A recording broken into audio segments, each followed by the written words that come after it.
is it that in a world with more technology, more opportunity, more knowledge, and more freedom than ever before, we are more anxious, more depressed, and more lost than ever before? Why do people feel constantly behind, as if everyone else is living some incredible life they weren't invited to?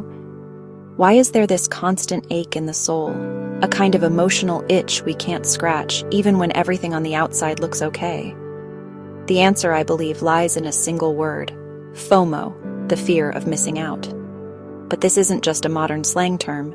It's a psychological, emotional, even spiritual epidemic quietly fueling a mental health crisis worldwide. FOMO isn't just about missing a party or not being invited to a dinner. It's about constantly comparing yourself to others and feeling like you're somehow less than, less successful, less beautiful, less loved, less exciting, less fulfilled. And in today's world, that comparison is constant. Our ancestors compared themselves to maybe 100 people in their tribe. Now we're comparing ourselves to millions on Instagram, YouTube, and TikTok, many of whom are faking their lives for views and likes. And it doesn't matter that we know it's fake. Our nervous system doesn't know the difference. A 16-year-old girl looking at perfectly edited photos of her classmates at the beach while she's home in her pajamas on a rainy day doesn't feel logic.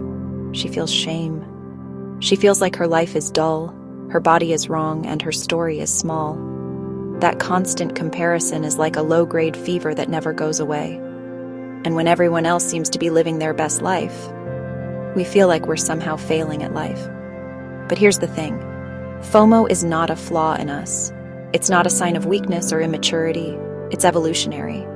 In prehistoric times, if you were left out of the tribe, you didn't just miss a party, you died.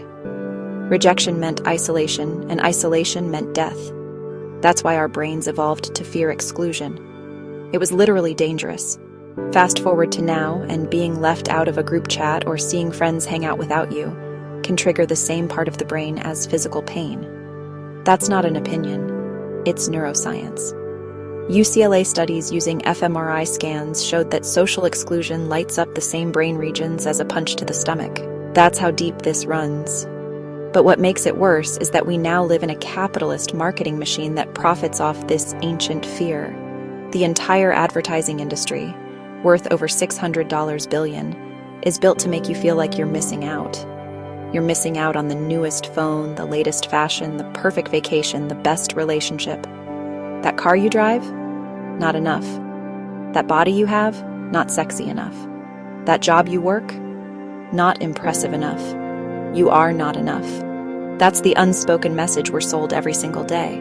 And it works, because the moment we feel inadequate, we become perfect consumers. We chase products, lifestyles, and images in the desperate hope that maybe, finally, we'll feel like we belong. But let's take a step back. Where did this all begin? Some point to Romanticism, a cultural movement in the 18th and 19th century that told us to follow our passions, to seek ideal love, to chase meaning, and to believe in our true self. That sounds beautiful, but it also created unrealistic expectations. Suddenly, your job wasn't just a job. It had to be your purpose. Your marriage wasn't just a partnership. It had to be a soulmate connection. Your life wasn't just ordinary. It had to be epic.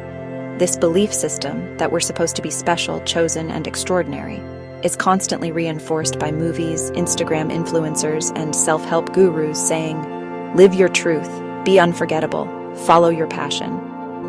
But here's the catch. Most of life is not extraordinary. Most of life is brushing your teeth, running errands, doing laundry, and sitting in traffic. When we expect every moment to be thrilling, we start to feel like something is wrong with us when it's not. It's like drinking sugar water every day and wondering why real fruit tastes bland. Now, throw in technology, and it becomes a psychological war zone. Social media connects us, but only on the surface. We think we're more connected than ever, but loneliness rates have tripled in the past 40 years. Why? Because scrolling isn't bonding. Liking a photo isn't a conversation. A heart emoji isn't a hug.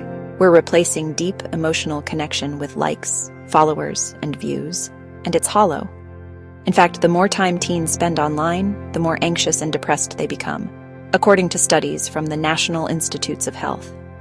Why? Because the brain doesn't just want stimulation, it wants meaning.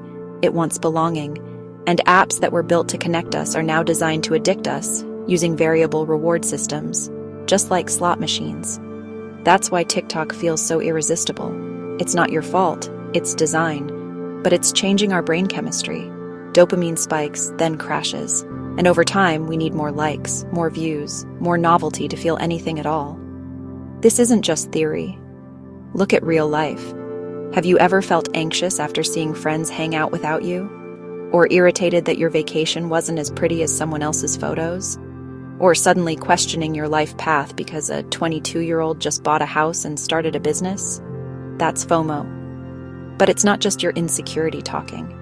It's a deeply human need for belonging being hijacked by a system that profits off your suffering. And it doesn't just show up in small ways. Sometimes, FOMO causes people to make massive life choices just to fit in. People stay in jobs they hate, marry people they don't love, have kids they're not ready for, or spend money they don't have, all because that's what everyone else is doing. Because being different feels dangerous, that's where herd mentality comes in. Humans are wired to mirror the crowd. It's why we dress similarly, speak similarly, believe similarly. Because for most of human history, blending in was survival. But in the modern world, that instinct can be weaponized. Hitler didn't create the Holocaust alone. He harnessed conformity. He gave a narrative, a reason, and normal people went along with it because everyone else did. That's the scary truth. People aren't evil, they're gullible. They want to belong. And in the absence of critical thinking, they follow the group, even if the group is walking off a cliff. You see it in cults, in corporate abuse, in systemic racism, in toxic relationships. Well, everyone else is doing it, becomes the justification. It's why harmful industries like child exploitation, online abuse, or even shady business practices continue, because the herd keeps moving and nobody wants to be the one to stop and question it. And here's the twist. Even resisting the herd can become a performance. In trying to be different, people just join another tribe, maybe the minimalist tribe, or the rebel artist tribe, or the digital nomad tribe. We're still trying to belong, just wearing a different costume. And this constant need to compare, perform, and be seen creates emotional burnout. We're tired, not from doing too much, but from trying to be too much. From trying to keep up with a world that's moving at inhuman speed. And underneath it all is a simple, quiet truth. We're scared. Scared of being forgotten, scared of being average, scared of being alone. And instead of teaching people how to sit with that fear, we cover it up with dopamine hits, aesthetic lifestyles, and inspirational quotes that don't mean anything when you're crying at night. So what do? First, we name it. We stop pretending FOMO is just a joke. It's a serious mental health trigger that erodes self-worth. Second, we unplug, not entirely, but enough to remember what real life feels like, enough to give our nervous system a break. Third, we redefine success, not as being ahead, but as being aligned. Not as chasing more, but as needing less. Fourth, we build real relationships, messy, imperfect, in-person ones. Fifth, we start talking about existential anxiety, the truth that life is uncertain, that we'll all age, that nothing guarantees happiness, and that's okay. We stop pretending everything should be perfect, and instead embrace what's real. Because sometimes the cure for FOMO isn't adding more, it's subtracting the noise. And maybe, just maybe, we remember this. The life you have right now, the ordinary one, the imperfect one, the one without filters or applause, is enough. You are enough. Even when you're unseen, even when you're left out, even when you're just sitting in silence with no plans on a Friday night. Because sometimes the greatest joy is not in the chase, but in the stillness. Not in keeping up, but in letting go.